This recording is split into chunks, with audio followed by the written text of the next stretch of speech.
আলহামদুলিল্লাহ রাব্বিল আলামিন ওয়াসসালাতু ওয়াসসালামু আলা নবিয়িনা মুহাম্মদ ওয়া আলা আলিহি ওয়া আসহাবিহি ওয়া আতবাইহি ওয়া মান দাআ বিদাওয়াতিহি ইলা ইয়াউমিদ্দিন। আম্মা বাদ, আমাদের আজকে ওমর রাদিয়াল্লাহু আনহুর সিরাতে পাকের যে চ্যাপ্টারে আমরা এসেছি সেটা হচ্ছে ওমর রাদিয়াল্লাহু আনহুর জ্ঞানগত দিক সম্পর্কে, শিক্ষা দীক্ষা ইত্যাদি সম্পর্কে। প্রথমত তিনি ইসলাম কবুল করার আগেই মক্কাতে যে কয়েকজন হাতে গোনা মানুষ বা অল্প সংখ্যক মানুষ যারা লেখাপড়া শিখেছিলেন তাদের মধ্যে ওমর রাদিয়াল্লাহু আনহু অন্যতম। মোটামুটি খুব কম সংখ্যক লোক লেখাপড়া করতেন, মেজরিটি ওনাদের মুখস্থ বিদ্যা মেমোরির উপরেই চলতেন, বই পুস্তক তো এভাবে ছিল না। তারপরে কিছু লোকে লেখাপড়া যারা জানতেন তার মধ্যে ওমর রাদিয়াল্লাহু আনহু অন্যতম। তিনি লেখাপড়া শিখেছিলেন জাহিলি সময়ে, যার কাছে তার ওস্তাদ ছিল হারব ইবনে উমাইয়া ওয়ালিদ আবি সুফিয়ান। আবু সুফিয়ানের পিতা হারবের কাছে তিনি লেখাপড়া শিখেছেন। আবু সুফিয়ানের পিতা ছিল ওনার লেখাপড়ার ওস্তাদ, আর শিখা আর কি, ইসলামের ওস্তাদ না। তখন তো আবু সুফিয়ান, তার বাবা, 14 গোষ্ঠী সব তো এখন শিরকের দিকে চলে গেছে, কিন্তু লেখাপড়া অক্ষর জ্ঞান ওখানে শিখেছেন। তারপরে হলো যে তিনি এভাবে যখন লেখাপড়া শিখলেন, তো এটা একটা গুড কোয়ালিটি হলো, যখন তিনি নবী করিম সাল্লাল্লাহু আলাইহি সাল্লামের হাতে বায়াত গ্রহণ করে ইসলাম কবুল করলেন, তখন এই লেখাপড়াটা ওনাকে অনেক হেল্প করেছে। দ্রুত গতিতে ইসলামের জ্ঞান অর্জন করতে, কোরআন বোঝার ক্ষেত্রে ওনার জন্য অনেক সুবিধা হয়েছে। এবং ওনার অন্যতম বৈশিষ্ট্য ছিল আবু বকর রাদিয়াল্লাহু আনহুর পরেই যিনি অধিক সময় ধরে চেষ্টা করেছেন রাসূলুল্লাহ সাল্লাল্লাহু আলাইহি ওয়াসাল্লামের আশেপাশে থাকতে। এবং নবী করিম সাল্লাল্লাহু আলাইহি ওয়াসাল্লাম নিজেও আবু বকর রাদিয়াল্লাহু আনহুর পরে যাকে সবচেয়ে বেশি কাছে টানতেন তিনি হচ্ছেন ওমর রাদিয়াল্লাহু আনহু। তারপরে তো তিনি বেশি দেরি করেননি, হিজরত করে চলে গেলেন মদিনায়। মদিনা যার পরেতে একতরফা নবী করিম সাল্লাল্লাহু আলাইহি ওয়াসাল্লামের সঙ্গ নেওয়ার জন্য তিনি চেষ্টা করেছেন। এরপরে অপর দিক থেকে তিনি ছিলেন মোটামুটি ফ্যামিলি নিয়ে আসেন, রুজি রোজগার করার দায়িত্ব আছে।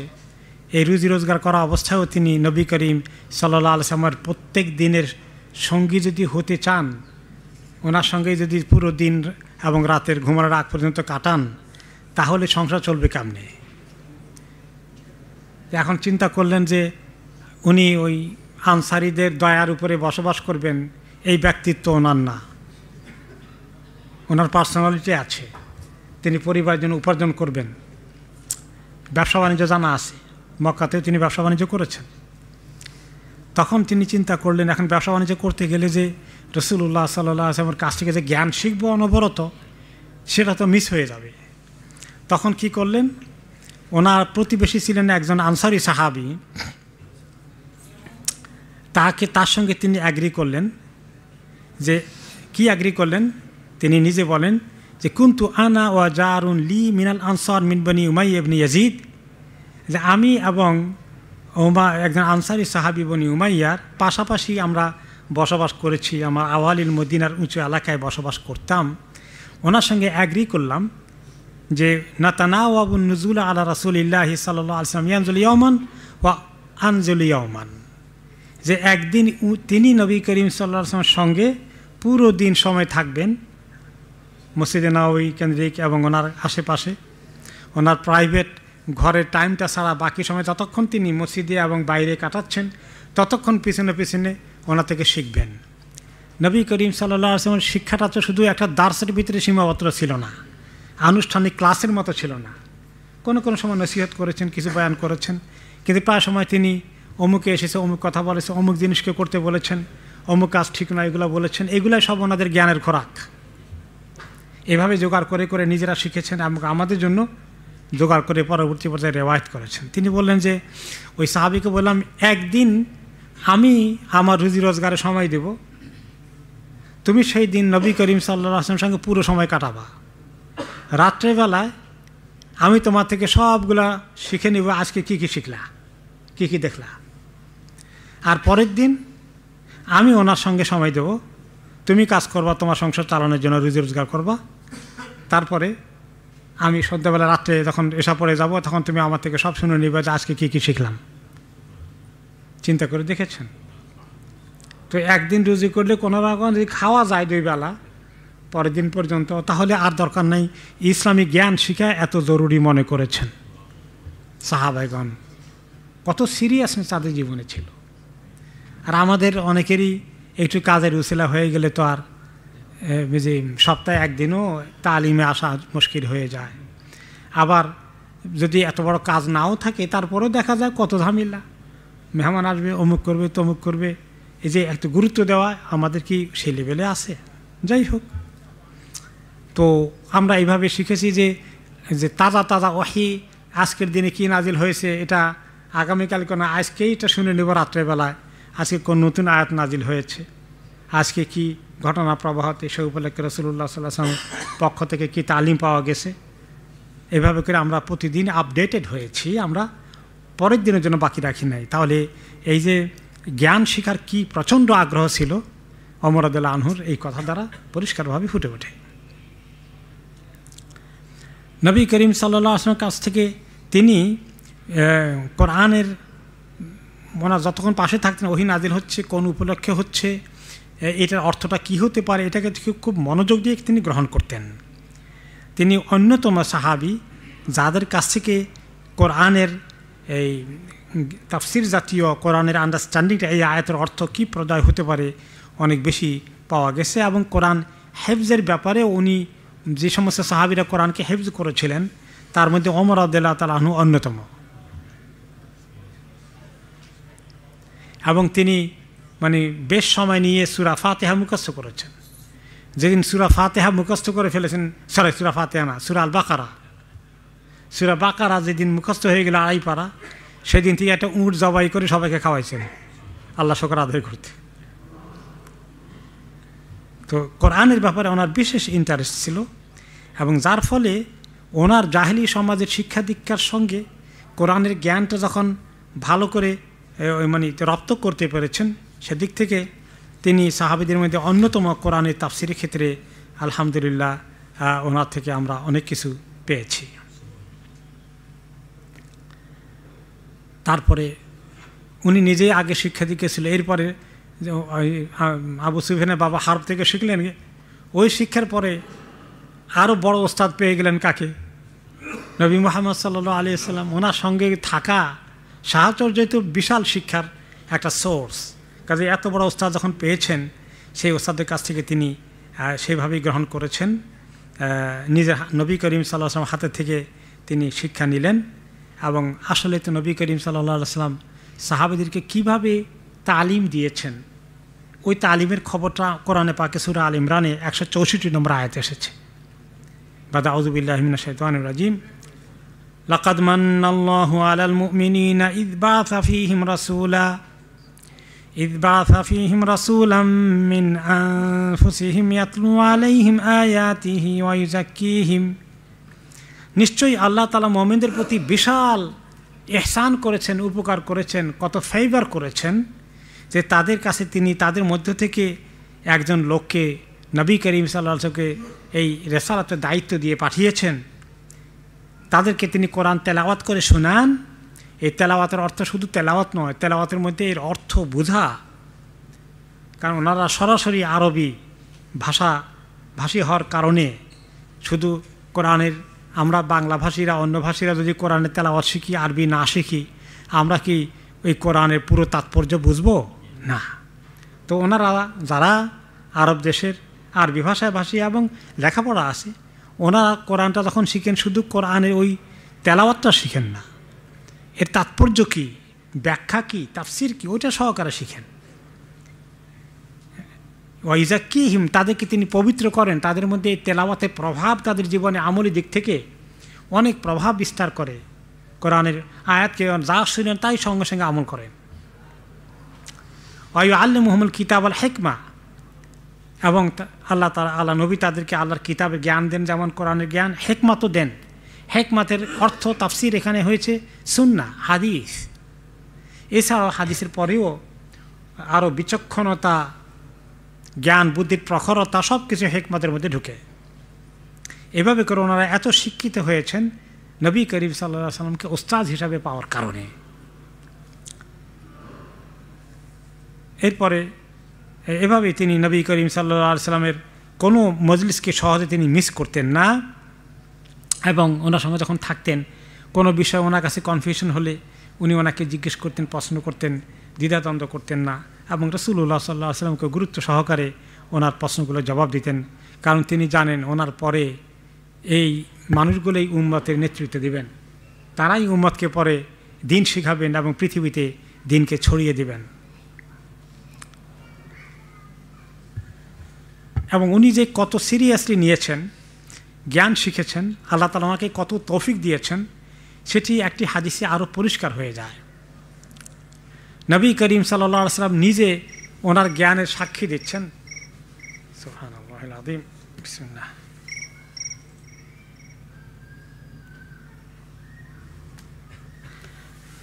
নবী করিম সাল্লাল্লাহু আলাইহি ওয়াসাল্লাম ওমর রাদিয়াল্লাহু আনহুর জ্ঞানের প্রসঙ্গে বলেন, বাইনামা আনা নাইমুন উতিতু বিকাদহি লাবানিন, আমি যখন ঘুমিয়ে আসি একদিন স্বপ্নে দেখি যে আমাকে এক পাত্র বলে করে ওনারা তখন পান করতেন, এই কেমন গ্লাসের মতন। আরবদের কাছে কী ছিল, বড় বল আছে না, এরকম গামলা, এগুলো করে দুধ পান করতেন সবাই। আমরা এক গ্লাস করে সবাইকে যে ওনারা এরকম করতেন না, বড় বলে পান করতেন, তারপরে আরেকজন পান করতেন, ওখান থেকে আরেকজন পান করতেন, আরেকজন পান করতেন। এইভাবে অনেক সময় দেখা গেছে যে দুধের পেয়ালা দেওয়া হয়েছে, ওনাকে ড্রিঙ্ক অফার করা হয়েছে, উনি পান করছেন, এরপরে বাকি সাহাবীরা ওনা থেকে নিয়ে পান করেছেন। তো বলে যে আমি স্বপ্নে দেখি যে আমাকে দুধের একটা বড় পেয়ালা দেওয়া হয়েছে, গামলা, এটা থেকে আমি পান করছি। ফাশারিবতু মিনহু, আমি এমন বেশি করে পান করলাম সেখান থেকে, হাত্তা ইনি লা আরাল রাইয়া ইয়াখরুজু মিন আযাফিরি, আমি এমন পান করেছি দেখলাম স্বপ্নে, শরীরের ভিতরে এই সময় পানীয় ঢুকে, দুধ ঢুকে আমার হাতের আঙ্গুল থেকে এভাবে মানে যেভাবে কোনো পাইপ খুললে একদম খুব জোরে প্রেসার দিয়ে বের হয়, এভাবে আমার শরীর থেকে এভাবে প্রেসার বের হচ্ছে, মানে দুধের নহর বের হচ্ছে, মনে হয় যেন অনেক বের হয়ে আসছে। তারপরে সুম্মা আতাইতু ফাদলি ওমর, অতঃপর আমি পান করার পরে যেটা বাকি থাকলো আমি ওমর রাদিয়াল্লাহু আনহুকে দান করলাম। এই হলো স্বপ্ন। এই স্বপ্ন বলার পরে তিনি সাহাবায়ে কেরামকে বললেন যে আমি এই স্বপ্ন দেখলাম ওমর রাদিয়াল্লাহু আনহুকে নিয়ে। তো সাহাবায়ে কেরাম জিজ্ঞেস করলেন, ফামা আউয়ালতাহু ইয়া রাসূলুল্লাহ, এই স্বপ্নের তাবিল ব্যাখ্যা আপনি কি মনে করলেন, কি বোঝানো হয়েছে? ক্বালা আল ইলম, এই স্বপ্নের ব্যাখ্যা হলো যে ইলম, আমার ইলম, যেভাবে আল্লাহ তাআলা উম্মতের কাছে পৌঁছে দেওয়ার জন্য আমাকে ইলমের ফোয়ারা দিয়েছেন, তারপরে ছড়িয়ে গেছে। আবার সেই ইলমের বাটি থেকে যাকে আমি পান করতে দিলাম তিনি হচ্ছেন ওমর ইবনে খাত্তাব রাদিয়াল্লাহু আনহু।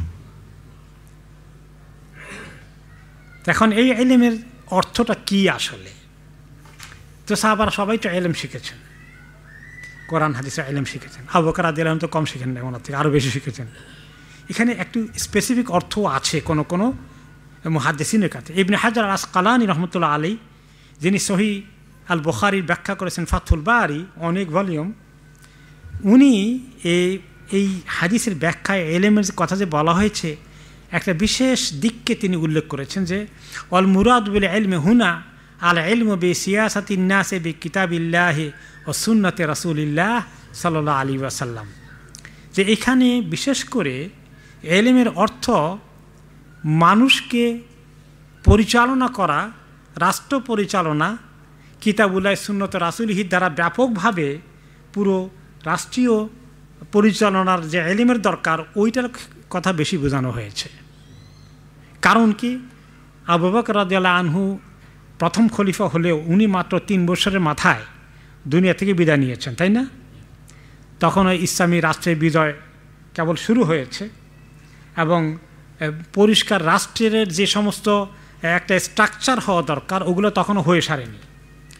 ওমর রাদিয়াল্লাহু আনহু 10-12 বছর সময় পেয়েছেন এবং ওই সময়ের ভিতরে তিনি আরবদের এই বেদুইন সমাজে, মক্কার সমাজ বলেন, মদিনার সমাজ বলেন, রাসূলুল্লাহ সাল্লাল্লাহু আলাইহি ওয়াসাল্লাম ওহী নাজিল করতে করতে তারপরে পৌঁছাইতে পৌঁছাইতে তো দুনিয়া থেকে চলে যেতে হলো। ওনার নেতৃত্বে সবাই আল্লাহ নবী আছেন, আর কোনো কথা নাই। রাষ্ট্রের কোনো স্ট্রাকচার তৈরি করার মতো সময় ওনার ছিল না, দিন পৌঁছে দেওয়া, তালিম করা। এইভাবে উনি চলে গেলেন। আবু বকর রাদিয়াল্লাহু আনহু মাত্র 3 বছর সময় পেলেন, কিন্তু ওমর রাদিয়াল্লাহু আনহু আর একটু বেশি সময় পেয়ে তিনি একটি রাষ্ট্রের কাঠামো তৈরি করে ফেললেন। আস্তে আস্তে করে বিভিন্ন রকমের রাষ্ট্রীয় যে পর্যায়গুলো আছে, যেমন আমাদের মনে করেন কেন্দ্র আছে, রাজধানী আছে, তারপরে বিভাগ আছে, এরপরে ডিস্ট্রিক্ট আছে, তাই না, তারপরে থানা, উপজেলা আছে, ইউনিয়ন আছে, গ্রাম একটা পরিবেশ আছে, চেয়ারম্যান আছে, মেম্বার আছে। যে এই সিস্টেমগুলো কি আরব কবিলা সমাজের মধ্যে ছিল? কবিলার সর্দার একজন আছেন, যাচ্ছে না। তো এই কবিলা ভিত্তিক সমাজে একটা রাষ্ট্রীয় কাঠামো ওমর রাদিয়াল্লাহু আনহু দিয়ে একটা বিশাল, প্রায় অর্ধ পৃথিবীর মতন দখল হয়ে গেছে, একটা রাষ্ট্রীয় বিধানের আন্ডারে তিনি নিয়ে এসেছেন। এবং অনেক ক্ষেত্রেই এই আধুনিক রাষ্ট্রবিজ্ঞানের, পলিটিক্যাল সায়েন্সের অনেক কিছু কিন্তু ওমর রাদিয়াল্লাহু আনহুর কাছ থেকে আসা। তো এইটার দিকে নিষ্পত্তি করা হয়েছে, বা এই ব্যাখ্যায় স্বপ্নে এটাকেও স্পেশাল আছে, এটা অনেক ইবনে হাজার আসকালানী রহমাতুল্লাহ বিশেষ করে উল্লেখ করেছেন। তারপরে ওমর রাদিয়াল্লাহু আনহু নবী করিম সাল্লাল্লাহু আলাইহি ওয়াসাল্লাম থেকে শিখার ওনার আগ্রহ অনেক বেশি ছিল। তার কারণ কি? তিনি রাসূলুল্লাহ সাল্লাল্লাহু আলাইহি ওয়াসাল্লামকে অনেক বেশি মহব্বত করতেন। আপনি যখন কাউকে খুব বেশি করে মহব্বত করেন, তার সব কিছু আপনার কাছে ভালো লাগে। আর নবী করিম সাল্লাল্লাহু আলাইহি ওয়াসাল্লাম মানুষ, ওনার থেকে তো সব কিছুই ভালো লাগার কথা।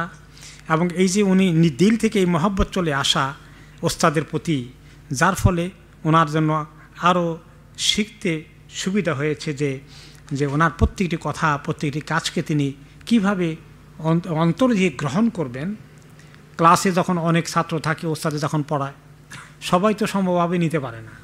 কেউ কেউ অনেক বেশি নিতে পারে, কেউ কেউ অনেক কম। তো উনি তাদের মধ্যে ছিলেন যারা পরিপূর্ণভাবে নিয়েছেন। কারণ আপনি যাকে মহব্বত করবেন, তার থেকে নেওয়ার লেভেলটা একটু স্ট্রং হয়ে যায়, ওটা মজবুত হয়। এবং তিনি আসলে নবী করিম সাল্লাল্লাহু আলাইহি ওয়াসাল্লামকে তো অনেক মহব্বত করতেন। ওই হাদিস যখন আসলো, তিনি যখন শুনলেন, নবী করিম সাল্লাল্লাহু আলাইহি ওয়াসাল্লাম একটি সমাবেশে বললেন, লা ইউমিনু আহাদুকুম হাত্তা আকুনা আহাব্বা ইলাইহি মিন ওয়ালিদিহি ওয়া ওয়ালাদিহি ওয়ান নাসি আজমাইন। আমি কেউ তোমাদের মধ্যে ভালো ইমানদার হতে পারবে না, উঁচু মানের ইমানদার হতে পারবে না, যতক্ষণ না সে আমাকে, তার পিতামাতা, তার সন্তান সন্ততি এবং তার যত লোকজন আছে পৃথিবীতে, সবার চেয়ে আমাকে সবচেয়ে ভালোবাসে, বেশি ভালো না বাসে, তাহলে সে ব্যক্তি পরিপূর্ণ ইমানদার হতে পারবে না। আমাদের মা বাবা থেকে, আমাদের ছেলে মেয়েদের থেকে নবী করিম সাল্লাল্লাহু আলাইহি ওয়াসাল্লামকে খুব বেশি করি, তার চেয়ে অনেক গুণ বেশি মহব্বত করতে হবে। আমরা এটা মুখে বলি, অন্তর দিয়ে কতটুকুন ফিল করি সেটা আসলে খুব মুশকিল। যাই হোক, তো ওমর রাদিয়াল্লাহু তাআলা আনহু এই হাদিস শোনার পরে এসে একটু ডাবল চেক করলেন যে আমার মহব্বতটা ঠিক আছে কিনা, ওই লেভেলে আসছে কিনা। তিনি বললেন, আল্লাহ ইয়া রাসূলুল্লাহ আনতা আহাব্বু ইলাইয়া মিন কুল্লি আহাদ ইল্লা নাফসি মিন নাফসি। ইয়া রাসূলুল্লাহ, এই যে এই হাদিস বলছেন না, এই হাদিস আলহামদুলিল্লাহ আমার কাছে মনে হচ্ছে যে আমি ফিল করি আপনি আমার কাছে আমার মা বাবা ছেলে মেয়ে সবার থেকে সবচেয়ে বেশি প্রিয়, তবে আমার থেকেও বেশি পছন্দের, আমার থেকেও বেশি প্রিয় এই লেভেলে এখনও পৌঁছতে পারি না। ঠিক আছে কি না ইয়া রাসূলুল্লাহ? কারণ নিজের আমার গরম লাগলে তো আমি বুঝি আমার গরম লাগে, ঠান্ডা লাগলে ঠান্ডা লাগে, আমার সুবিধা অসুবিধা তো আমি বুঝি। এটার ক্ষেত্রে তো আমার মানে ফিলিংটা এখনও ছাড়তে পারি নাই। তখন নবী করিম সাল্লাল্লাহু আলাইহি ওয়াসাল্লাম বললেন, লা ওয়াল্লাযী নাফসি বিয়াদিহি হাত্তা আকুনা আহাব্বা ইলাইকা মিন নাফসিক। না হে ওমর, এখনও ওই লেভেলে পৌঁছে না। যতক্ষণ পর্যন্ত তোমার থেকে আমাকে মহব্বত বেশি না করবা, ততক্ষণ পর্যন্ত ওই লেভেলে যাবা না। তারপর কিছুক্ষণ সময় নিয়ে টিয়ে এই লেভেলে পৌঁছে এসে বললেন, আল্লাহ ইয়া রাসূলুল্লাহ আনতা আহাব্বু ইলাইয়া মিন নাফসি। ইয়া রাসূল, আমি এখন ফিল করছি যে আপনি আমার নিজের থেকেও আপনার মহব্বত আমার অনেক বেশি। তখন বললেন, আল আনা ইয়া ওমর, এবার ওমর আপনি আসল জায়গায় পৌঁছে গেছেন, আলহামদুলিল্লাহ, this is the right level. এবং নবী করিম সাল্লাল্লাহু আলাইহি ওয়াসাল্লাম ওনাকে কত মহব্বত করতেন। ওমর রাদিয়াল্লাহু তাআলা আনহু ওমরা করার সিদ্ধান্ত নিলেন। তো ওমরা করতে গিয়ে এখন বিদায় নিচ্ছেন রাসূলুল্লাহ সাল্লাল্লাহু আলাইহি ওয়াসাল্লামের কাছে বলে ওমরা যাবেন। তো তিনি পারমিশন দিলেন যে ঠিক আছে আল্লাহ বসা যান। আর যাওয়ার সময় বললেন লা তানসানা ইয়া ওমর, লা তানসানা ইয়া আখি ফি দুআইকা, কোন রিওয়ায়াতে আছে ওয়ালা তানসানা ফি দুআইকা ইয়া উখাইয়া, বললেন যে হ্যাঁ আমার ভাই, আপনি আমার কথা ওখানে দোয়া করতে ভুলে যাবেন না, আমার জন্য দোয়া করতে ভুলে যাবেন না। কে বলতেছেন? রাসূলুল্লাহ সাল্লাল্লাহু আলাইহি ওয়াসাল্লাম বলছেন ওমর রাদিয়াল্লাহু আনহুকে। তো এখানে দুইটা কথা আছে যে ওমর রাদিয়াল্লাহু আনহু তো ওনার শ্বশুর, ভাই বলেন, শ্বশুরকে ভাই বলা যায়? দিনী ভাই। দিনী ভাই কোথায় পাইলেন? দলিল কোথায়? কোরআনে পাখি কি আছে?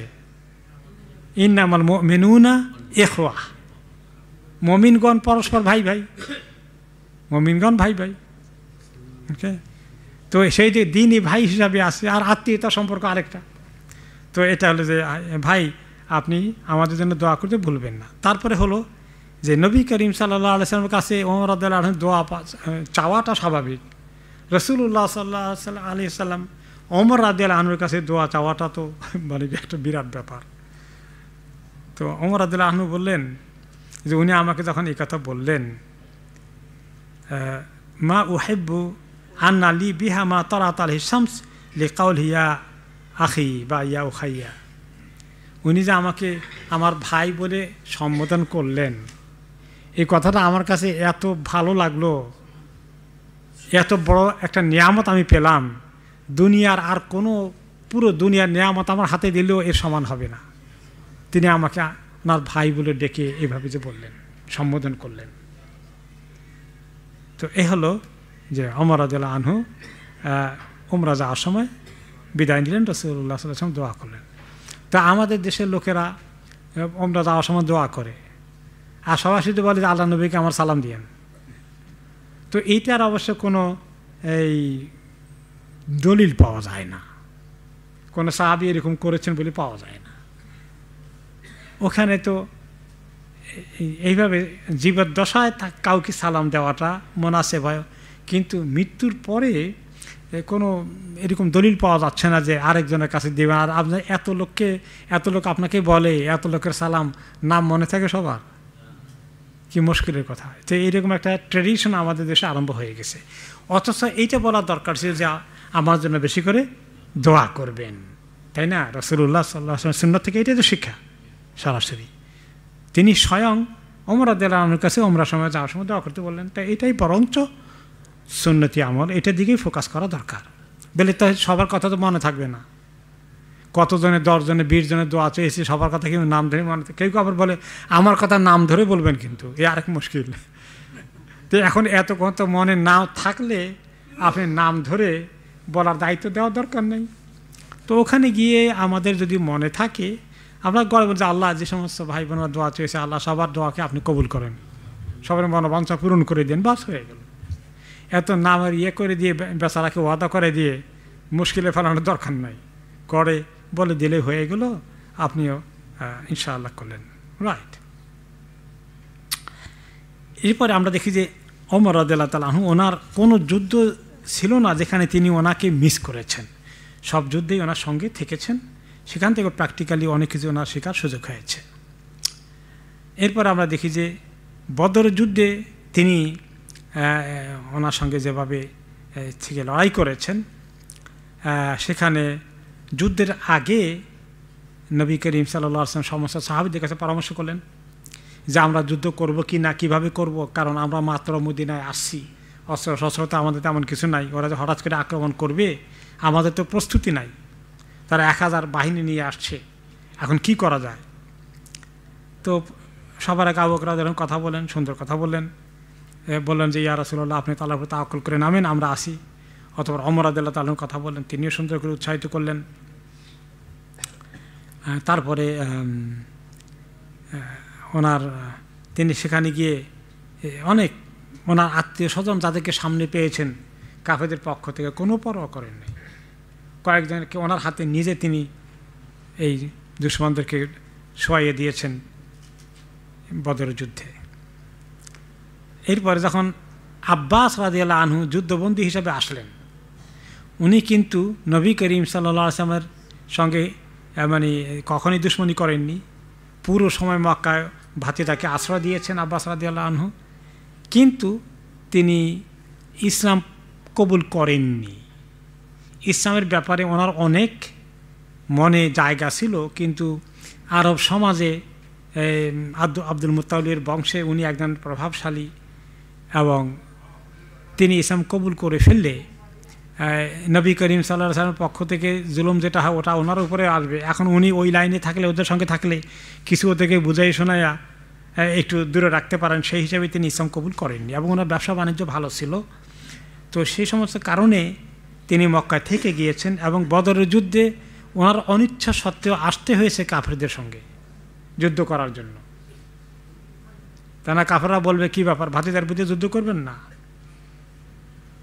তো উনি বেকায়দা পড়ে যাবেন, তারা মনে করবে তাহলে তো তিনি আমাদের সঙ্গে নাই। তো আসছেন, এসে যুদ্ধবন্দী হিসাবে ধরা পড়ে গেছেন। যারা কতল হওয়ার হয়ে গেছে, আবু জাহাল, অন্যান্যরা, অথবা সাইবা, অনেকেই, কিন্তু উনি ইবনে আব্বাস অ্যারেস্টেড হয়ে গেলেন যুদ্ধবন্দী হিসাবে। তো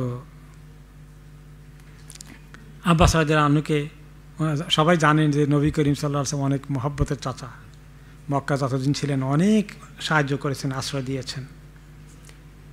তো এই জন্য ওনার সঙ্গে কেউ দুর্ব্যবহার করে নাই। তো ওমর রাদিয়াল্লাহু আনহু আব্বাসের সঙ্গে দেখা করলেন যুদ্ধবন্দী অবস্থায়, বললেন, ইয়া আব্বাস আসলেম, আব্বাস ইসলাম কবুল করে ফেলেন। ফাওয়াল্লাহি লা ইন তাসলাম আহাব্বু ইলাইয়া মিন আন ইসলাম আল খাত্তাব। আপনি ইসলাম কবুল করলে যে আমি এত খুশি হব, আমার বাবা যে খাত্তাব আছেন উনি ইসলাম কবুল করার চেয়েও আপনি ইসলাম কবুল করলে আমি বেশি খুশি হব। কেন কেন তিনি তাও বলতেছেন, ওমা যাকা ইল্লা লিমা রাআইতু রাসূলুল্লাহ সাল্লাল্লাহু আলাইহি ওয়াসাল্লাম ইউজিবুহু ইসলামক। আমি দেখেছি যে তুমি ইসলাম কবুল করলে আল্লাহর নবী যে কত খুশি হবেন। আল্লাহ নবীর খুশির কারণে তিনি নিজের খুশি হবেন, এই জন্য নিজের বাবার থেকেও তাকে ইসলাম কবুল করার জন্য ওনার আকাঙ্ক্ষা বেশি। তো এভাবে করে আলহামদুলিল্লাহ সেখানেও তিনি নবী করিম সাল্লাল্লাহু আলাইহি ওয়াসাল্লামের চাচাকে ইসলাম কবুল করার জন্য আল্লাহ নবীর মহব্বতের কারণে এটা হয়েছে। এখানে আরেকজন লোক ছিল বন্দী হিসাবে, কোরাইশদের একজন ভালো বক্তা ছিল, খুব সুবক্তা। তিনি বক্তৃতা করে করে ইসলাম থেকে দূরে রাখার জন্য মক্কার ভিতরে অনেক কাজ করেছেন। এখন তিনি যুদ্ধবন্দী হিসাবে ধরা পড়ে গেছেন। ওনার নাম হচ্ছে সোহাইল ইবনে আমর, ওনাকে বলে খতিব কোরাইশ, কোরাইশদের প্রধান বক্তা, বড় অন্যতম প্রধান বক্তা সোহাইল ইবনে আমর। তো উনি বক্তৃতার উদ্দেশ্যে বিষয়বস্তু ছিল মক্কা থাকা অবস্থায়, ততক্ষণ ওমর রাদিয়াল্লাহু আনহু দেখেছেন যেখানে সেখানে গিয়েই শুধুমাত্র ইসলামের বিরুদ্ধে বিদ্বেষ করে বক্তৃতা করতে, কেউ যেন ইসলামের দিকে না ঢুকে, বাপদাদার কুফরি শিরকি ধর্মকে রক্ষা করার জন্য বক্তৃতা করে বেড়াত। এখন যুদ্ধবন্দী হয়ে ধরা পড়েছে। ওমর রাদিয়াল্লাহু তাআলা আনহু যখন দেখলেন এই ধরা পড়েছে, বললেন, ইয়া রাসূলুল্লাহ দানি আনতাজিয়া সানিয়াতাই সোহাইল ইবনে আমর ফায়াদলাউ লিসানাহ ফালা ইয়াকুমু আলাইকা খতিবান ফি মাউতিনিন আবাদান। ওকে যখন ধরা পড়তে দেখলেন, বললেন, ইয়া রাসূলুল্লাহ তাকে আমার কাছে ছেড়ে দেন, তার এই উপরে নিচের দাঁত কয়েকটা একদম ভেঙে দেই আমি, যাতে আর কোনো দিন আপনার বিরুদ্ধে কুচ্ছা রটনা করে মানুষকে ইসলাম থেকে দূরে সরানোর কাজ আর না করতে পারে, তার জন্য কথা আর বাইর না হয় মুখ দিয়া, আমি ঠিক করে দেই, আমার হাতে দেন একটু।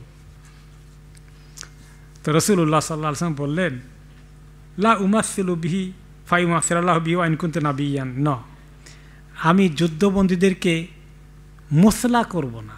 মসলার অর্থ হলো কোনো যুদ্ধবন্দীকে মানে তার অঙ্গহানি করা, তার মধ্যে কোনো বিকৃতি সৃষ্টি করা, যেমন কারো কান কেটে দিল, কারো চোখ ফুটো করে দিল, এই জাতীয় কোনো ধরনের অত্যাচার করা, মানুষের শারীরিক আকৃতির মধ্যে কোনো বিকৃতি সৃষ্টি করা তামসিল বলা হয়। যে আমি তোমাকে পারমিশন দেব, আমি যে পারমিশন দেই এটা আল্লাহর কাছে অনেক বড় অপরাধ। ওয়া ইন কুনতু নাবিয়ান, আমি যদি নবী হই আল্লাহ আমাকে ছাড়বেন না পারমিশন দেওয়া থেকে। কারণ তামসিল, মানুষের শরীরের মধ্যে বিকৃতি সৃষ্টি করা জায়েজ নাই। যখন তাদের মধ্যে ইসলাম থাকে না, কোনো কোনো সময় মানুষ এই কাজগুলো করে। এই যে মানে কারণ বিভিন্ন দেশে যখন এই ফিতনা ফাসাদ, আমাদের দেশে যখন এগুলো হচ্ছে, যারা অনেক দুষ্কর্ম করেছে তাদেরকে হাতের কাছে পেয়ে মানুষ দেখেন আবারও সীমা লঙ্ঘন করে, কারো অন্ডকোষকে থেতলিয়ে দিয়েছে। এটা তো শরীয়তের দৃষ্টিতে ঠিক না। তার যদি শাস্তি পাওয়ার, মৃত্যুদণ্ড পাওয়ার উপযুক্ত হয় মৃত্যুদণ্ড পাবে, তাই না? জেলের উপযুক্ত হলে জেল পাবে। কিন্তু মানুষ যে এইভাবে দুশ্মনকে হাতের কাছে পেলে আক্রোশ বহিঃপ্রকাশ করে, যেটা আল্লাহ তাআলার বিধানের পরিপন্থী, এটা ঠিক না। কিন্তু মানুষের দিনের জ্ঞান মজবুত না থাকলে যা করে আর কি মানুষ, এটা ঠিক। অপরাধীকে পেলে মানুষের অনেক কষ্ট হয়, প্রতিশোধ নিতে মনে চায়, কিন্তু সেটা শরীয়তের ফর্মুলায় পড়তে হবে। শয়তান মানুষকে দিয়ে আবার ভালো কাজ করতে গিয়ে উল্টা দিকে নিয়ে যায়। তারপরে তিনি আরেকটি কথা বললেন, ওয়ান আসা আন ইয়াকুমা মাকাম আল্লাহ তাদুম্ম, আল্লাহ তাআলা তো ওনাকে অনেক জানিয়ে দিয়েছেন, কারণ শোনো আমার আপনি থামেন, হয়তো তার একটি অবস্থান হবে, সেই অবস্থান দেখলে আপনি তাকে আর তিরস্কার করবেন না। তার মানে তার মধ্যে আল্লাহ পরিবর্তন আনতে পারেন, আল্লাহ তাআলা তাকে কোনো ভালো কাজে লাগিয়ে ফেলবেন, কাজেই আপনি আর অস্থির হবেন না। আর তাই হয়েছে। নবী করিম সাল্লাল্লাহু আলাইহি ওয়াসাল্লাম যখন ইন্তেকাল হয়ে যায়, মক্কা বিজয় করলেন, সেখানে মক্কা লোকেরা সবাই ইয়াদখুলুনা ফি দীনিল্লাহি আফওয়াজা, দলে দলে সবাই ইসলাম কবুল করলো। কেউ বুঝে করেছে আর কেউ না বুঝেও করেছে, সবাই ইসলাম কবুল করে, আর উপায় নেই। তো তিনিও তখন কবুল করেছিলেন। এই যিনি আছেন, এই যে এই বক্তা, হ্যাঁ, মানে সুহাইল ইবনে আমর, তো তিনি কবুল করেছিলেন। এখন যখন মদিনাতে নবী করিম সাল্লাল্লাহু আলাইহি ওয়াসাল্লাম আসার পরে বছর খানেকের মাথায় ওনার ইন্তেকাল হয়ে গেল, বা তারও কম সময়ে, তখন কিছু মক্কাবাসী যাদের দিলে ইসলাম মজবুত হয়নি, তারা কিছু আবার মোরতাদ হয়ে গেল। ওকে, এমনকি তারা একটু চক্রান্ত করতেছিল যে নবী করিম সাল্লাল্লাহু আলাইহি ওয়াসাল্লামের পক্ষ থেকে মক্কার গভর্নর যাকে ঠিক করে দিয়ে এসেছেন, আতাব ইবনে উসাইদ, তাকে তারা পারলে হত্যা করে ফেলতে পারে, এরকম একটা খবর পাওয়া গেল। যার এই ভয়ের কারণে শেষ পর্যন্ত মক্কার গভর্নর তিনি গোপন জায়গায় আশ্রয় নিলেন। কারণ এই সমস্ত যারা মোরতাদ হয়ে গেছে নবী করিম সাল্লাল্লাহু আলাইহি ওয়াসাল্লাম ইন্তেকালের খবর শুনে, তারা ওনাকে পেলে মেরে ফেলে কিনা। তখন এই সুহাইল ইবনে আমর, যিনি মক্কা বিজয়ের সময় ইসলাম কবুল করেছেন, মুসলিম, তিনি তার ইসলাম কবুলটা খুব ভালো মানের হয়ে গেল।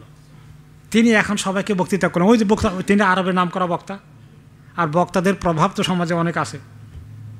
তিনি বক্তব্য দিলেন হারাম শরীফের মধ্যে, মানুষ যাতে কনফিউশন সৃষ্টি না হয়ে যায়, মোরতাদ না হয়ে যায়, বললেন ফাহামিদ আল্লাহ ওয়াসনা আলাইহি। তারপরে তিনি আল্লাহর প্রশংসা করলেন এবং বললেন যে নবী করিম সাল্লাল্লাহু আলাইহি ওয়াসাল্লাম ইন্তেকাল হয়ে গেছে বলে তোমরাও যে মনে করছো ইসলাম বোধহয় শেষ হয়ে গেল, ইসলাম আগের মতো শক্তিশালী থাকবে না, কে বলছে তোমাদেরকে এই কথা? ইন্না যালিকা লাম ইয়াজিদুল ইসলামে ইল্লা কুওয়াতান, খবরদার, উনি মরে গেলেও ইসলামের দিন দিন শক্তি বৃদ্ধি হওয়া ছাড়া কখনোই কমবে না। ফামান রাবানা দরাবনা অনুকাউ, যে ব্যক্তি এই কনফিউশন সৃষ্টি করে ছড়িয়ে দেবে যে মোহাম্মদ মরে গেছে, ইসলাম শেষ, তার কিন্তু কল্লা ফেলে দেব। কে বলছেন? এই যে তাদের যে খতিব সুহাইল ইবনে আমর,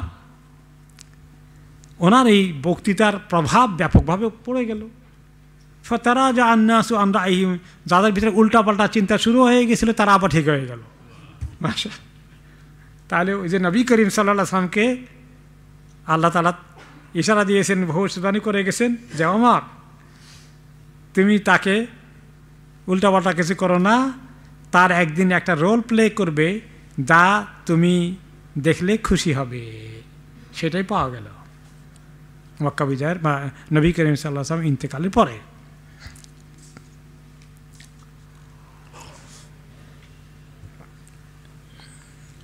এরপরে দেখি ওমর রাদিয়াল্লাহু তাআলা আনহু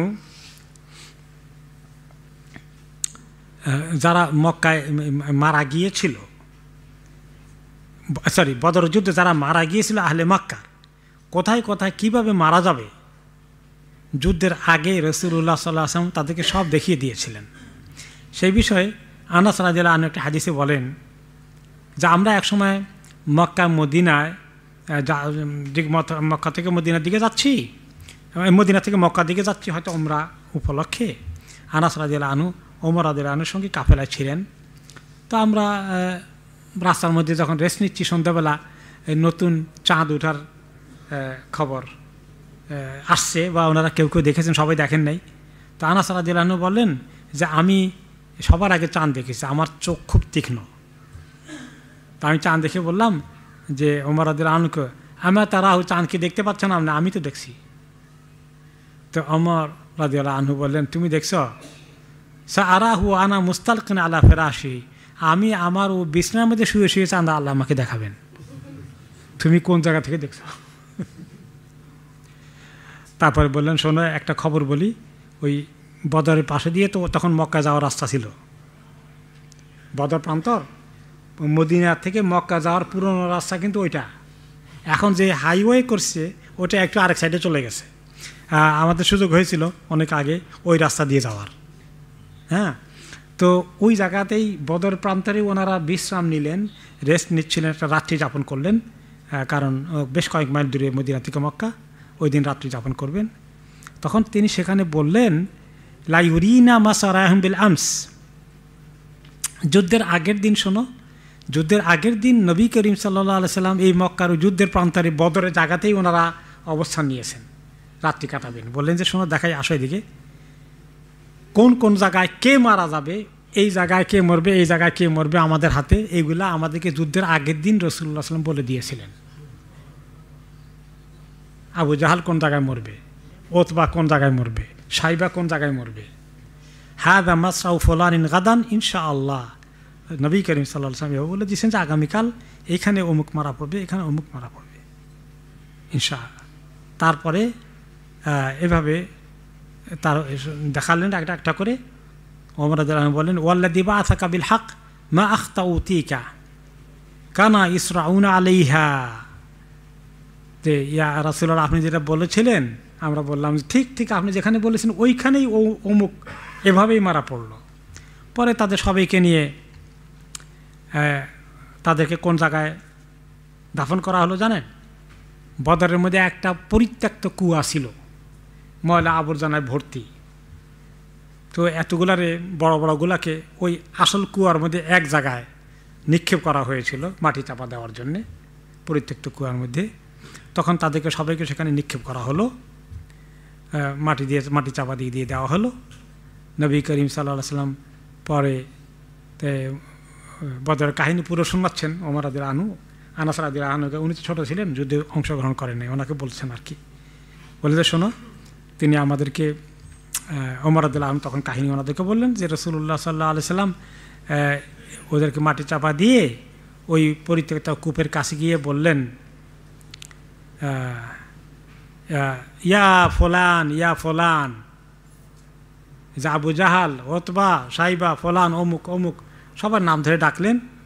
হাল ওয়াজাদতুম মা ওয়াদাকুমুল্লাহু হাক্কান, তোমরা কি পেয়েছ আল্লাহ তাআলা যে কথা তোমাদের ব্যাপারে বলেছিলেন ঠিকমতো বুঝে পেয়েছো তো? ফাইনি ওয়াজাদতু মা ওয়াদানি আল্লাহ হাক্কা, আর আমি মুহাম্মদ সাল্লাল্লাহু আলাইহি সাল্লাম, আল্লাহ আমাকে যা ওয়াদা করেছেন সেটা আমি পেয়ে গেছি। আল্লাহ কি ওয়াদা করেছেন? ওনাকে আল্লাহ বিজয় দেবেন। আর তোমাদেরকে ওয়াদা করেছেন আল্লাহ তোমাদেরকে হালাক করে জাহান্নামে নেবেন। তোমরা তোমাদেরটা বুঝে পেয়েছ, আমরা আমাদেরটা বুঝে পাইছি আল্লাহর ফজলে। তো এই কথা যখন বলছেন, পাশে ওমর রাদিয়াল্লাহু আনহু ছিল, যুদ্ধের পরের দিন সেই কথা তিনি তাদেরকে বলছেন মাটি চাপা দেওয়ার পরে। তিনি ওমর রাদিয়াল্লাহু আনহু বলেন, আমি বললাম, ইয়া রাসূলুল্লাহ আতাকাল্লামু কওমান কাদ জাইয়াফু, আপনি কাদের সঙ্গে কথা বলেন? এটা তো মরে লাশ হয়ে গেছে, আপনার কথা কি এরা শুনে এখন? ক্বালা মা আনতুম বিআসমা লিমা আকুলু মিনহুম, আমি তাদেরকে যা বলি তারা এমন শুনে, তুমি তাদের থেকে একটুও বেশি শুনো না, মানে তোমার থেকে একটু কম তারা শুনছে না, হুবহু শুনতে পাচ্ছে। ওয়ালাকিন লা ইস্তাতিউনা আন ইউজিবু, কিন্তু তারা জবাব দিতে সক্ষম নয়। আল্লাহ তাআলা তাদেরকে জবাব দেওয়া, আমার কাছে শোনা, সেটা আল্লাহ আমাকে পারমিশন দেন নাই। ওখান থেকে যারা চলে যাবে তারা জবাব দিতে পারবে না, কিন্তু আমরা তাদেরকে বললে তারা শুনবে। আমরা যখন কবর জিয়ারত করি তখন আমরা তাদেরকে সালাম দিই, তারা যে সালামের জবাব দেয় সেটা আমার শোনার সুযোগ নাই। তো যাই হোক, তো ওমর রাদিয়াল্লাহু তাআলা আনহু বদরের পরে যখন আসলেন তখন মদিনায়, বদরের পরে অনেক ঘটনা। এরপরে একজন আমরা সিরাতে পাকি পড়ছি যে উমাইর ইবনে ওয়াহাব নামে একজন আসছিলেন মদিনায় রাসূলুল্লাহ সাল্লাল্লাহু আলাইহি ওয়াসাল্লামকে হত্যা করার জন্য। মনে আছে ঘটনা? সেটা হলো যে সেটা কাহিনী বলতেছি। ওমর রাদিয়াল্লাহু আনহু দেখলেন যে উমাইর নামে একটি লোক মক্কা থেকে মদিনায় এসেছে এবং মসজিদের পাশেই তার উটটাকে বেঁধে নিয়েছে এবং তার গলার মধ্যে একটা তরবারি লটকানো আছে। এটা আরব দেশে সেলফ ডিফেন্সের জন্য সবাই তরবারি একটা লটকাইয়ে নিয়ে যায়। তো এইভাবে তরবারি গলায় লটকাই নিলে মক্কা থেকে মদিনা যাবে, তাকে ডাকাত ঢুকে ধরতে পারে। এটা কোনো কেউ দুশ্মনী করতে আসছে আপনাকে মারার জন্য, এটা কেউ বুঝবে না। এইভাবেই সেও লটকিয়ে নিয়ে এসছে, আমরা সিরাতে পাখিটা শুনছিলাম। তো তাকে লক্ষ্য করে আসতে দেখে ওমর রাদিয়াল্লাহু আনহু বললেন যে ওই উমাইর দুষ্টটা মক্কা থেকে আসছে, গলায় তার তরবারি লটকানো, উট বেঁধে আল্লাহ নবীর সঙ্গে দেখা করতে যাচ্ছে। হাদাল কালবু আদুউল্লাহ উমাইর ইবনে ওয়াহাব, এই কুকুরটা আল্লাহর দুশমন উমাইর ইবনে ওয়াহাব আসছে। মা যা ইল্লা লিশার, এইটা কোনো খারাপ উদ্দেশ্য ছাড়া আসলে আসে নাই। কিন্তু তিনি অন্যান্য সাহাবীরা পাশে আছে, তাতে কোথায় দেখছে ওই দুষ্টটা আসছে। এরপরে ওমর রাদিয়াল্লাহু তাআলা আনহু দৌড়ে গেলেন আল্লাহ নবীর কাছে। সে পৌঁছার আগেই বললেন, ইয়া নবী আল্লাহ, হাদা আদুউল্লাহ উমাইর ইবনে ওয়াহাব ওয়াকাদ জাআ মুতাওয়াশিহান সাইফাহু। দেখছেন ওই যে আল্লাহর দুশমন উমাইর ইবনে ওয়াহাব আসছে, গলার মধ্যে তরবারি লটকিয়ে, সাবধানে থাকতে হবে। সে তার মতলব কিন্তু ভালো না আমার কাছে মনে হচ্ছে, আপনি কেয়ারফুল থাকেন কীভাবে ডিল করবেন। ক্বালা ফাদখিলু আলাইয়া, তাকে ঢুকাও, তুমি চিন্তা করো না, আনেন, তাকে নিয়ে আসেন। ফাআকবালা ওমর হাত্তা আখাযা বিহামালাতি সাইফিহি ফি উনুকিহি। তো ওমর রাদিয়াল্লাহু আনহু তার কাছে গিয়ে তার তরবারি লটকানোর যে চামড়ার বেল্ট আছে ওইটা দিয়ে তার গলারে পেঁচাইয়ে ধরলেন, ধরে নিয়ে আসলেন রাসূলুল্লাহ সাল্লাল্লাহু আলাইহি ওয়াসাল্লামের কাছে। তারপরে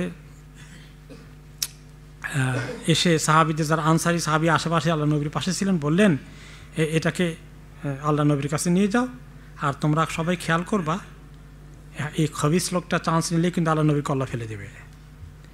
নবী করিম সাল্লাল্লাহু আলাইহি ওয়াসাল্লাম সেফ না, একদম তোমরা চোখে চোখে রাখবা। নবী করিম সাল্লাল্লাহু আলাইহি ওয়াসাল্লাম যখন দেখলেন যে ওমর এভাবে ধরে নিয়ে আসছে তাকে, তিনি বললেন, আরসিল হইয়া ওমর, ওমর আপনি তার গলার রশি ছেড়ে দেন। তারপর উদনু ইয়া উমাইর, ওমর আসো, কাছে আসো। তো কাছে এসে বলল, অনেকে এটা মিস করেছেন, শুনলে ভুলে গেছেন, সিরাতে পাকিটা আসছিল যে আনআমু সাবাহান, এসে এখন সালাম তো নাই তাদের কাফেরদের কাছে, আনআমু সাবাহান, গুড মর্নিং, শুভ প্রভাত। এটা ছিল আরবদের জাহিলি স্লোগান। এখনও লোকেরা গুড মর্নিং যেটা এখানে আছে এটা জাহিলি সমাজে। গুড মর্নিংয়ের মধ্যে কোনো দোয়া নাই,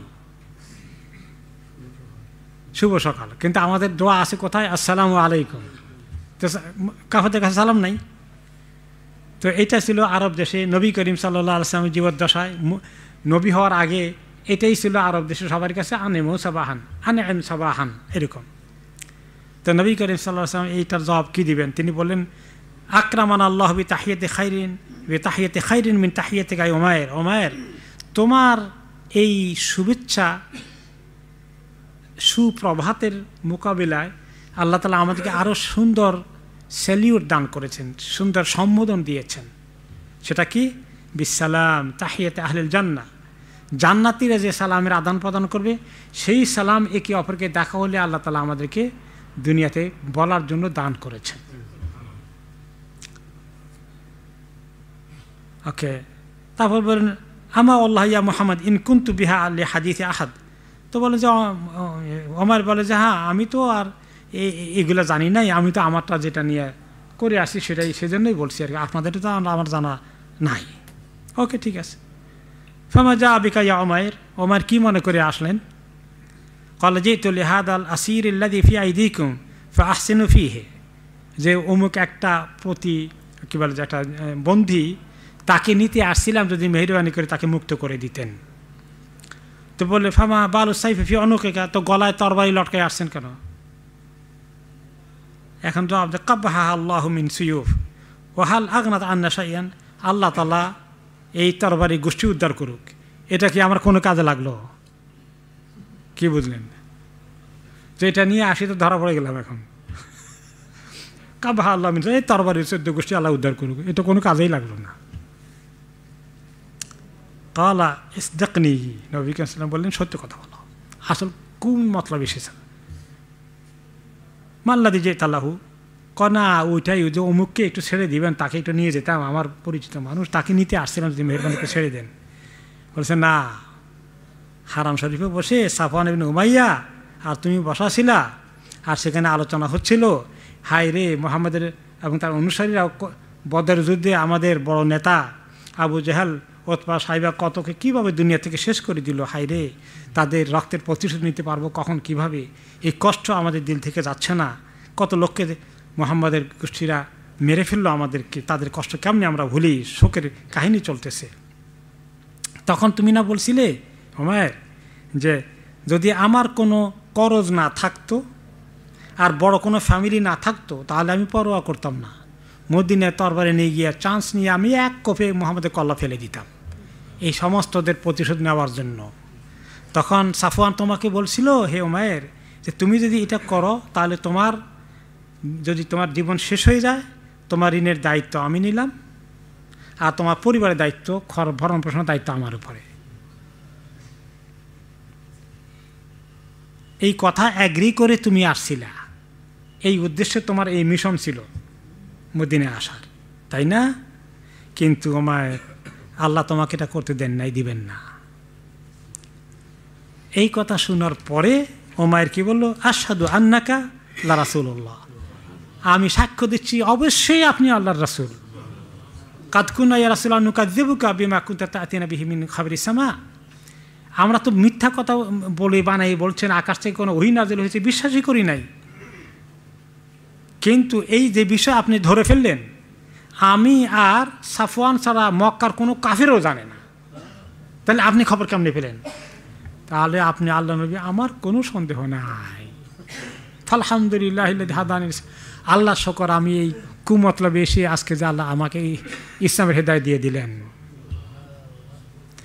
তারপর নবী করিম সাল্লাল্লাহু আলাইহি ওয়াসাল্লাম বললেন যে তোমাদের ভাইটাকে দিন শিখাও, কোরআন শিখাও, তার বন্দি মুক্তি করে দাও, তাকে সম্মানের সাথে রাখো। তো এখানে এই কিস্সাতে আমরা এটা পেলাম যে ওমর রাদিয়াল্লাহু আনহুর ঘটনা উপলক্ষে এই কিস্সাটা আসছে। এখানে ওমর রাদিয়াল্লাহু আনহুর লিঙ্কটা কি, যে উনি নবী করিম সাল্লাল্লাহু আলাইহি ওয়াসাল্লামের জীবনের ব্যাপারে ওনার কত সতর্কতা। সে আসছে তরবারি হাতে নিয়ে, সে কোনো নবী করিম সাল্লাল্লাহু আলাইহি ওয়াসাল্লাম ক্ষতি করে ফেলায় কিনা, এই যে কোনো সাহাবী এভাবে চিন্তা করেন নাই, তিনি যেভাবে সিরিয়াসলি চিন্তা করেছেন, ওটা ওই ঘটনার জন্যই যে কীভাবে ওমর রাদিয়াল্লাহু আনহু কত বেশি নবী করিম সাল্লাল্লাহু আলাইহি ওয়াসাল্লাম ব্যাপারে কনসার্ন ছিলেন, তার জন্য তিনি ইনশাআল্লাহ চেষ্টা করেছিলেন। এগুলো ছিল সব বদর যুদ্ধে উপলক্ষে ওমর রাদিয়াল্লাহু আনহু যেখানে যেখানে সংশ্লিষ্ট ছিলেন সেই উপলক্ষে কিছু কথা পরে আসবে, যে উহুদের যুদ্ধেও ওমর রাদিয়াল্লাহু আনহুর কিছু কিছু অবদান ছিল, কোথাও কোথাও কীভাবে করেছেন। আজকে সেই চ্যাপ্টারে আমরা থাকবো না, ইনশাআল্লাহ আগামী সপ্তাহের জন্য ছেড়ে দেই। বিভিন্ন উপলক্ষে ওনার কি কি অবদান ছিল সেগুলো নিয়ে এই চ্যাপ্টারে আলোচনা হবে আর কি। আজকে আমরা এখানে রাখি ইনশাআল্লাহ। আজকে কয় তারিখ? ইনশাআল্লাহ দু একটা জরুরি প্রশ্ন থাকলে করতে পারেন 2-1 মিনিট আজানের আগে। জি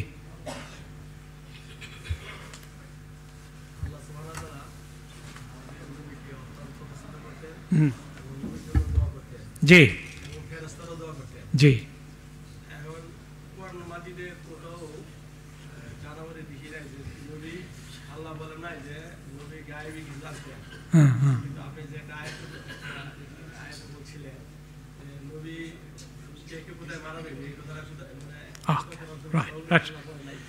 ওকে। আল্লাহ নবী সাল্লাল্লাহু আলাইহি ওয়াসাল্লাম গায়েব জানেন না, আল্লাহ ছাড়া কেউ গায়েব জানে না, কিন্তু নবী করিম সাল্লাল্লাহু আলাইহি ওয়াসাল্লাম দেখাই দিলেন আগামীকাল কে কে কোথায় মারা যাবে। আল্লাহ তাআলা ওনাকে জানিয়ে দিয়েছেন, আগাম অনেক কিছু আল্লাহ জানিয়ে দিয়েছেন। সেটা আল্লাহ জানিয়ে দিলে উনি জানেন, আল্লাহ না জানালে উনি জানেন? তিনি কখন কোথায় মারা যাবেন ওনারটা আল্লাহ তাআলা ওনাকে জানান নাই, শেষের দিকে হয়তো আল্লাহ বুঝতে দিয়েছেন, তাই না? এভাবে করে অনেক কিছু, ওনাকে ওহদের দুধে দান দান ফেলে দেওয়া হবে, হ্যাঁ, উনি তাহলে সেভাবে সেভে থাকতেন, সেটা আল্লাহ জানান নাই। তাহলে এখানে কথা ক্লিয়ার হয়েছে না? অনেক কিছু তিনি বলছেন যে অমুক জায়গায় এই ঘটনা ঘটবে, এগুলো ঘটেছে, তো তারা দলিল আনে যে আল্লাহ নবী গায়েব জানেন। আল্লাহ জানাই দিলে কি এটা গায়েব থাকলো? আর হ্যাঁ, থ্যাংক ইউ। আরেকটা প্রশ্ন নেই আজানের আগে, ফরজ নামাজের আগে বাসায় সুন্নত পড়ে এসে মসজিদে প্রবেশ করে 2 রাকাত দখল মসজিদ নফল নামাজ পড়া যাবে কি? হ্যাঁ, অবশ্যই পড়া যাবে, কারণ একটা হাদিস আছে, এই যে আতাহাতুকুল মাসজিদ ফালা ইউসাল্লি হাত্তা ইউসাল্লি রাকাতাইন ফালা ইয়াজলিস হাত্তা ইউসাল্লি রাকাতাইন। তোমাদের কেউ মসজিদে প্রবেশ করলে 2 রাকাত নামাজ না পড়ে বসবে না। কাজেই এটা জায়েজ আছে, আর পড়া উচিত, না পড়ে বসা ঠিক নয়। হয়ে গেছে ইনশাআল্লাহ। এখন আজানের সময়। সুবহানাকাল্লাহুম্মা ওয়া বিহামদিকা আশহাদু আল্লা ইলাহা ইল্লা আনতা আস্তাগফিরুকা ওয়া আতুবু ইলাইক। সাল্লাল্লাহু তাআলা আলা খায়রি খালকি সাইয়্যিদিনা মুহাম্মাদ ওয়া আলা আলিহি ওয়া সাহবিহি আজমাইন। বিসমিল্লাহ।